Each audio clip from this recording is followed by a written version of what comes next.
basics are working. We have our pop-up modal with the create form in it, and we can bring it up here by clicking our new little plus button in front of the select or drop-down list for the medical trial. But the only thing is, it's a form with its own controller in action. When you click it, it's just doing its thing, and that's not what we want. We want to take control of the situation. So we're going to do that in our own JavaScript. So I'm going to come down here. We're going to add some JavaScript. The first thing I'm going to put in, we're going to be calling this later on, but I need to have it here so I can reference it. My refresh drop-down list method, right? So I'll call that later on to actually refresh, okay, the select. But that's only part of the story, right? Refreshing is one thing, but first of all, we want to actually create the new, in this case, medical trial, the new option to show up in the drop-down list. So our next bit of JavaScript is all related to that. Now, looks a little scary at first because there's actually quite a bit of code here. It's grown. To be honest with you, I've added much more capability than last year when I taught this same course. All we did is if there was any kind of an error adding the record, I just had a little alert pop up saying something went wrong, right? And that's all the information that we gave. And so half of this code, just about, is related to giving much more professional and detailed feedback, right? So don't be too intimidated by it just yet. I'm going to actually shrink down the error portion at the moment, okay? So we're going to walk through it. Don't worry, okay? So here we are. There's my refresh, okay, drop-down list script. So that's good. We have that. Then we start our own little script here, text JavaScript, right? What do we do first? Well, that's the submit button, remember? That's the ID that we gave to the actual submit button inside our create medical trial form. So we're going to grab the click event and take control. What's the first thing we do? Prevent default, right? So that way, clicking that doesn't actually submit the form. Good. So we're in charge, okay? Now, the reason I'm calling clear errors, you'll understand more later on. But there might be times when you want to add more than one. So you add one, add it, right? And then if there was an error, you might want to fix it and try again. Well, you want to clear the errors. You don't want, because they'll just stay there on the page forever, right? Because remember, we aren't actually refreshing. We're not refreshing this modal pop-up, right? Unless we do things, make changes ourselves once it's loaded the first time. So later on, it'll be important that I can clear any errors that were there from our last attempt. That's why that's there. Okay. Now, let's get down to the most important part. Here now, we're grabbing, okay, getting a reference to the actual form itself. Okay? Right? That's this form right here we're talking about. And the ID we gave it was create medical trial form. Right? So we grab that. That's we're just calling it form. This next line of code is amazing. All we do is we call .valid, and that fires all the client-side validation. Now, I only have one single little input here where you type the name of the medical trial, right? But this could be a whole complex data entry form with lots of inputs of all different types. There could be all different things like required, obviously, range, right? Range between this value and that value, regular expressions, et cetera, okay? Everything that can be done in terms of client-side validation happens as soon as we call form.valid. And all those messages will appear all over the form. And wow, okay, that's impressive that we have, virtually the same functionality happening in our little pop-up modal as we're used to seeing on a regular view, okay? And only if it passes all the client-side validation checks do we actually go into the if. If we don't, it skips down to it and we just return. And we return false, okay? All right, so let's assume for a moment that we've satisfied all the requirements. So now when we check if form is valid, we get true, okay? Now we're using an AJAX request. I think everyone has had some work with an AJAX request before with Marcia, but if not, basically, it uses this object here, an XMLHttpRequest object that is like a browser in code only, right? And allows us to send and receive requests, okay, in the background in our JavaScript code, just as if it's its own tiny little browser, right? So that's what an AJAX request basically is. So The type, we're setting it to a post, so it's going to be a post request. The URL we're sending it to, well, guess what? We go to our form and we get the actual action of the form, okay? And that is actually formed from this, okay? The controller and the action, right? So that's how it knows what the URL should be, okay? Then we come to the form and we do .serialize. And that is amazingly powerful. It goes through all the inputs on the form and creates a serialized version of all the data that we've entered. All right? And that is the data that we pass in this post request, right? That we send to where? To the URL defined by the form itself. Okay. And that's it. Boom. So it does the request, and then we either get one of two things back. We either get success or an error, right? If there's success, then, okay, what do? We go to the modal, that's the ID of our modal, and we hide it. And that's it. So it disappears off the screen, okay? And then, of course, we're going to do something in a minute or two. We'll talk about that next, okay? Or there's an error, and we're going to come back and revisit everything I've put in the code here to handle an error, right? This is where I've made the most changes since last term. Okay. All right, so what happens then? If we have success, as I said, we just hide the modal. Well, guess what? Down here is an event handler for just that occasion, okay? So here, our add medical trial modal, on hiding it, hiding this bootstrap modal, we trigger this function. So what are we going to do? So we successfully carried out that request. So the modal has disappeared now. So we're going to get our create medical trial form, because remember, it doesn't change unless we change it. So this .reset clears everything out. So all the data that was entered in there will get emptied out. And that's important because, you know, what if we decide we want to add another, in this case, medical trial, right? You could always click the plus button again and add a second one, okay? But when the form reappeared on the screen, it would have all the data from the last time around still there. It would still be showing. So that's what the .reset does, okay? And if there were any errors showing from last time, right, we want to make sure we clear them out, okay, so that they are no longer visible. All right, we'll get to that code in a second as well. So basically, these two lines of code just give us a fresh copy of the form in case we're going to show it again. Okay, now, the next thing we do is I grab the selected option. So if, okay, in our drop-down list, this is the ID of our select or drop-down list, I grab the value, and that's my currently selected option. I need that for my refresh drop-down list. That's that when we started off, our whole discussion today was reviewing how this works. We pass in the ID of the actual select element, our medical trial ID. Here is the URL. So we actually go to patients, get medical trials. Remember, that's the one that returns our JSON result. All it does, it returns no HTML, just the actual JSON data payload of the actual select, right? But also added on to the URL here, our selected option. We concatenate that on here so that if there is a currently selected value we want to make sure we put it back to, we provide that information as well. Okay, so false because I'm not going to worry about a no data error. True, meaning because in this case with the medical trial, I want it to have none at the top, right? So we artificially add that as the first item in the top of the drop-down list, right? Because it's a nullable foreign key. So that's why we have that. And for fun, here's my little fade out and in, right? So you'll see this on the screen that it'll momentarily just kind of disappear and then reappear again. It just draws the user's eye to that to kind of say, ooh, something changed there. Oh, I guess it refreshed, right?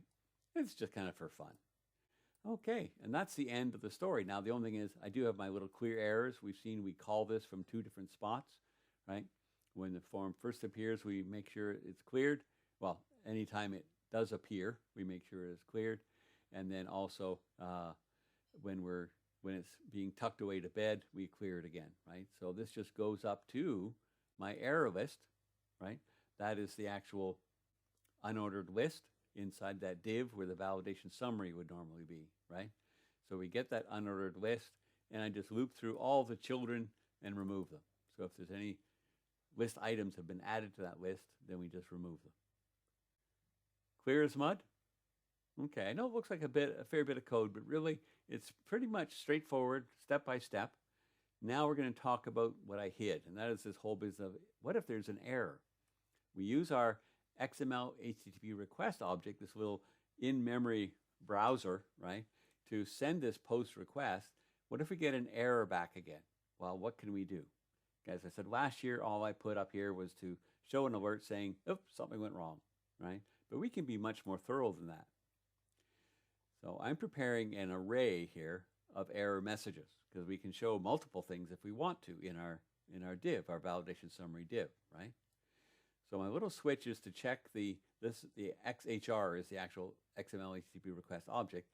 I can check the status here. This is the status message of the response sent back. So if we get a status message of 401, or status code, I should say, of 401, well, that's because it requires authenticated user, right? And we're not logged in, okay? So I'll push, which is basically how we add to an array in JavaScript. You must be logged in first, right? You can change the wording if you like, okay? If they're logged in as required, but they aren't in the right role, right?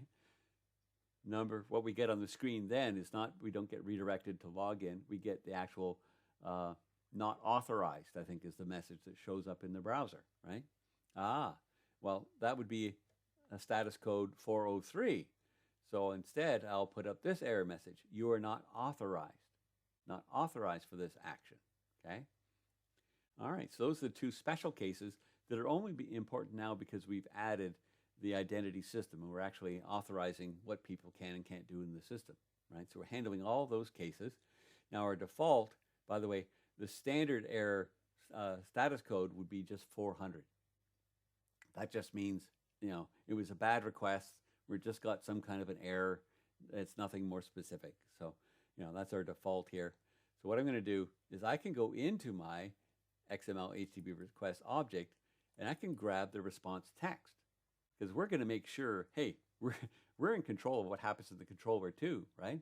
So if I'm returning a status code 400, a bad request, I can add a message to it, okay? And actually, it's just one string here in the response text, but we're smart enough. We know how we can take multiple pieces of information and use a delimiter character, right, to put them all together in one big long string. So my response text, my favorite, by the way, my favorite delimiter to use, this is my own personal choice. It's not right or wrong, but in my experience, I like to use the pipe character. Are you familiar with the pipe character? It's on the keyboard. It's just that vertical line. I like it, a common character used to make a delimited list is comma, right? You hear that all the time, a comma separated list. Well, what if in some circumstances you actually have text values and somebody uses a comma somewhere, right? Then that will throw off your parsing out based on using comma as a delimiter. So that's one reason I prefer the pipe character. It's my personal choice, but feel free to adopt it for your own. I've never run into a problem, okay, because you so rarely see people use the pipe character in normal writing, right? So I'm going to take the response text, I'm going to split it up by these pipe characters. So again, of course, I'm in charge of what happens in the controller, so I'll make sure when if I have multiple error messages, I put that pipe character between each one, right? Now this little bit here, this is like a substring. Basically, we're slicing, starting from the first character to the very last character minus one. So just because I'll probably end up having one of these added after every message, right? That way it removes the last pipe character. That's all that this is doing, just taking off the extra final character of the string. So that might have been one message, that's fine. There might have been 2, 3, or more messages, that's fine. They'll be in this array of messages here. So now I know what I'm going to show. It might be this one, okay? It might be this message if they weren't authorized, or it could be a whole collection of messages to do with errors that happened, in the database, DbUpdateExceptions, et cetera, right? Okay. So then I just check if there are any elements with some content, right? Important before I try to show the message. So I go to my error messages. This is a little like basically a link query in JavaScript where if there's some string where the string is not equal to an empty string, in other words, there's at least one element in this array that isn't an empty string. Okay. If that is, oh sorry, I'm changing, if it is all empty, so there's nothing here that actually contains any messages, then I'm going to add my own generic message, right? So I got an error, but I don't know why. That's what basically this is handling, okay? We're here because there was an error. It wasn't either a 401, a 403. There was nothing contained in the response text, so I don't know what went wrong. So if that's the case, I know there was some error, so I'm just putting this is my fallback, you might say, my generic default message, unable to complete operation. Change the wording if you like, right? Okay, then it's just a matter of showing them. Okay, I do that this way. Again, get element by ID, my error list, that's my unordered list that's in that div that would be from the validation summary, okay? So then I loop through all the error messages I have. For each one, okay, I create a list item element, okay, and I set its inner HTML to the error message, and they append it to my unordered list. So by the time I'm done, I've added all the errors to it. Wow, whew, that's it. That's our code, okay? Now I have to make sure I add the same code, right, as well to our our edit view, because we're looking for the exact same functionality, whether we're creating or editing an actual patient, right? Okay, so I'll just copy that, come over to edit. By the way, this one just has all the scripts in it for the actual client-side jQuery validation, right? Okay. We should be ready to test this. Okay. Oh, I'm jumping ahead of the gun. The only problem is at this point in time, remember I said we're in charge of the controller, so we can make sure we return the right error information. Yeah, sounds good, okay? But I didn't get that in place yet. But that's okay, I don't even have to stop this, I don't think. I can just minimize. So what I need to do then, now where do these errors come from? So far I've been focusing on patient, but now we're talking about, did I successfully create, right, a new medical trial? So it's actually the medical trial controller where I have to do a bit of work next to make sure the right error information, if appropriate, gets returned. So that happens here in the post for edit. But you know what? Actually, I'm going to stop running because I just realized I want to make it more challenging. Right now, there's no unique constraint or anything, so it's hard to show you. I can't prove to you that this will actually handle an error happening in the database unless I can generate an error in the database, right? Okay, I know we're almost at break time, but bear with me. This won't take too much longer. So let me just get the groundwork prepared here. Let me come down to our models. I'll go to the medical trial. Well, actually, no, I do this in the DB context, right? Yeah. So let me come up to data and into our medical office context because I just want to add a unique constraint. Okay. So let me come down. Oh, here's another one. So I'll steal this code and copy and paste it and then change it as I need it, right? So a unique index to the medical trial name. Okay. So the entity is medical trial. Oh.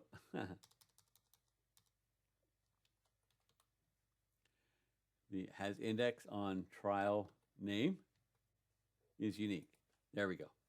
Okay, so that's good. I've added that into our DB context. I probably need to make a new migration. That's okay. It will only take a second.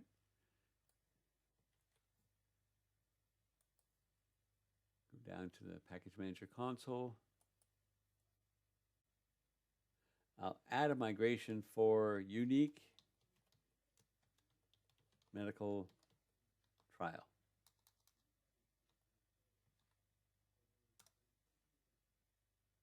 And the only thing I should see in this migration would be the actual creation of this secondary index, right? There we go. Yeah, so the up and the down, all it does is that. Now, you know, I could think about moving my extra migrations command over here, but there's really no need. This is perfectly fine, working it in this order. I might just run update database. It's a way to, it does a build at the same time and everything else, and just a way to check that I'm all good so far. Okay, so we're good. All right. Yeah. Now, do I need to delete the database?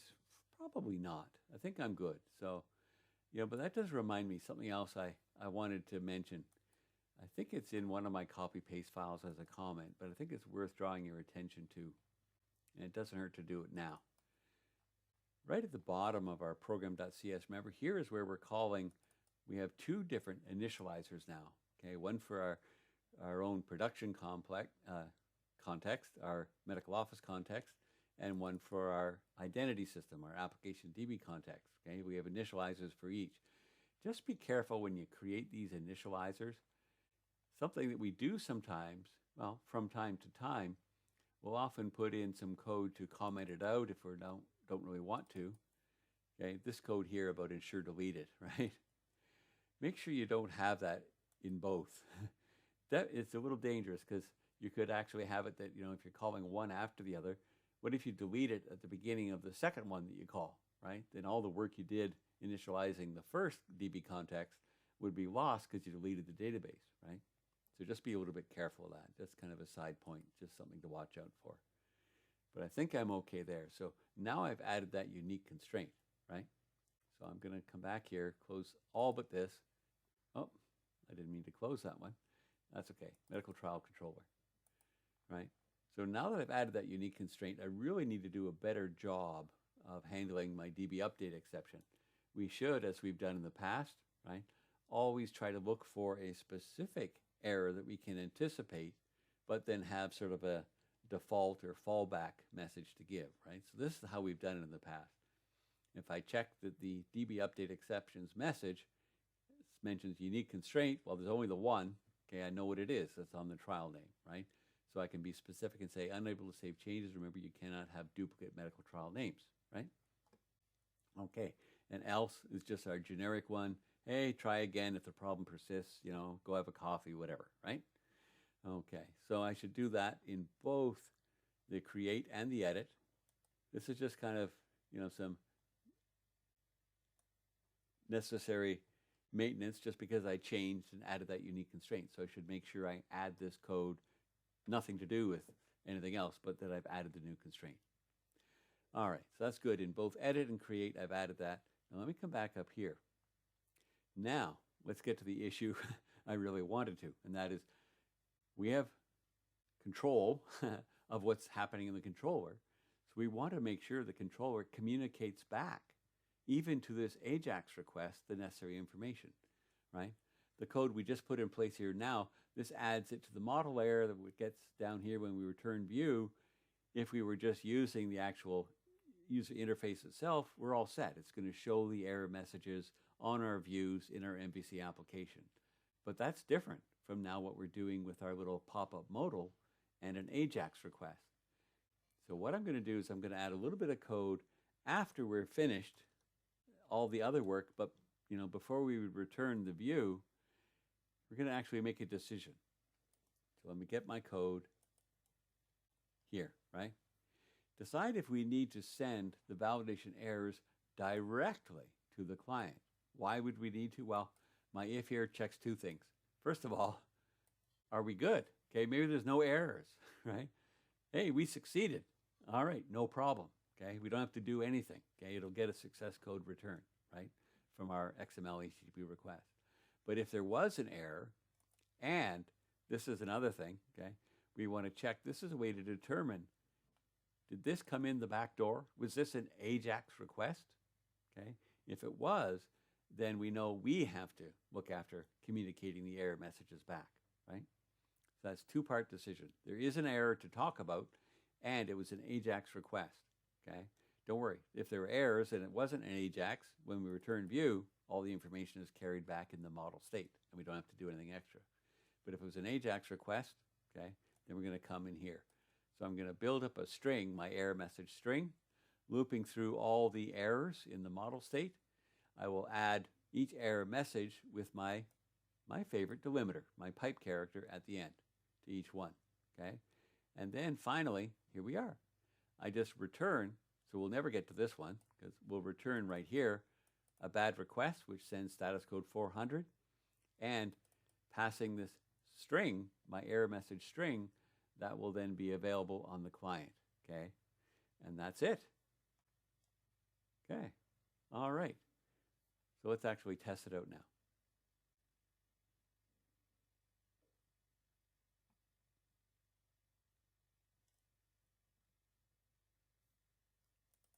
Now I'm going to log in. I just come in as admin here. Okay. All right, so if I come, I could do edit or create, doesn't matter. It should work the same on both. So now, these are the ones that are here. Now if I click the plus sign, I can create a new one. By the way, if I don't type anything in, I still have my fully supported, right? But this is triggered by my JavaScript this time when I go form.valid, right? I'm just going to type new. Click create, and there we go. Did you see it fade out and come back in? I don't know if you saw that. It happened pretty quick there, right? But basically, it's got a success status code. We can see it actually added the new option, so now I'm free to choose it, right? Success, okay? All right, now what if I try to add the exact same one again? There we are.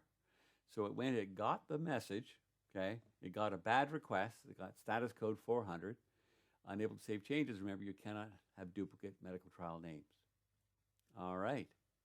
Now, I can click that as many times as I want. I'll just get the same message back. If I close it and try again, see, at least I'm coming up with a blank page because we manually cleared out all data and cleared out my messages, right? And I could try again if I wanted to. Let's do something else, okay? I'm going to stop running because I know that I'll have to anyway. I'm going to add yet another complication. So we've seen that the client-side validation happens. We've seen that if there's an error in the database, we can communicate that. But you remember, there's an in-between step. What about class-level validation? Right now, there is none, but if we come to our model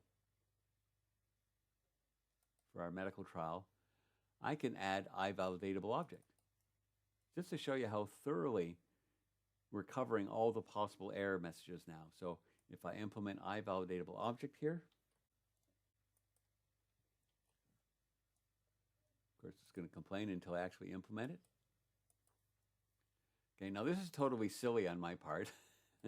I just tried to come up with something that I could put here because there's not a lot to work with, right? It's just a string, okay?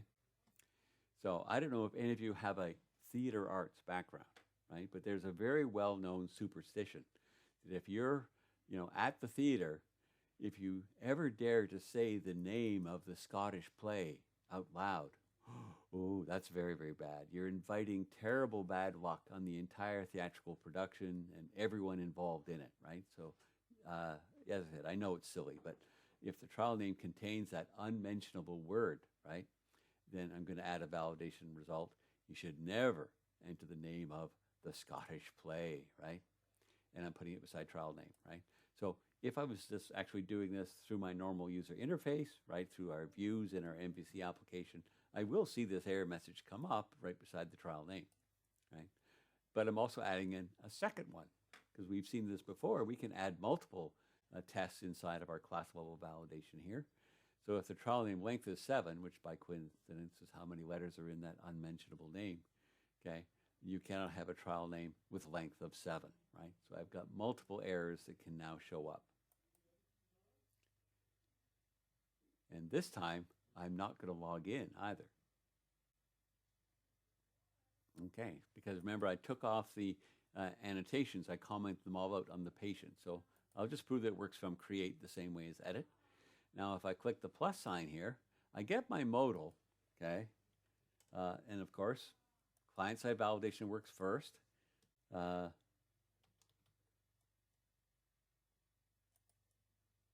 at that. You must be logged in first. That's because the medical trial controller, okay, you have to be either a supervisor or an admin, right, to do anything there. I should have showed you that, but trust me, go and check, okay? There's an annotation right at the top.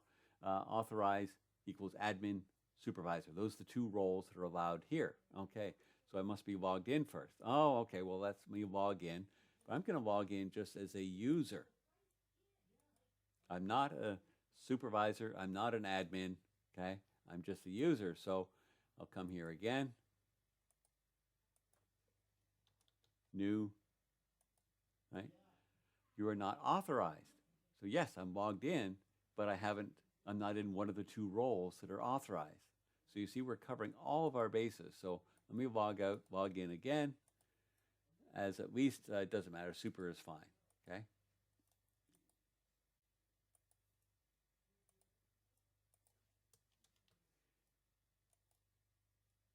Okay, and there we're having our duplicate again, right? All right, so what if I put in, there you go. You should never enter the name of the Scottish play. So even though this isn't a database error, right, this is just class level validation, we're getting all the feedback we possibly could. Pretty darn good, eh? What do you think, right? Is it logical? Oh, that's a 7-letter word. It's not the unmentionable word though, right? Now if I put a few extra letters, okay. See, because it contains the unmentionable word, I'm still getting that one error message, but it's no longer 7 characters long. There we go. And I was able to add that one, right? So everything is working just as we expected it to, both in create and in edit, right? We have to be logged in. We have to be in the right role. We're handling all of that, those restrictions. And you'll see it fade out and back in as we add each one. And away we go. What do you think? Pretty powerful, eh? All right, well, I'm going to stop the recording. That's over a half hour there, so I'll try to add a couple of chapter marks in this one as well. But it's definitely break time, so we'll stop it at here.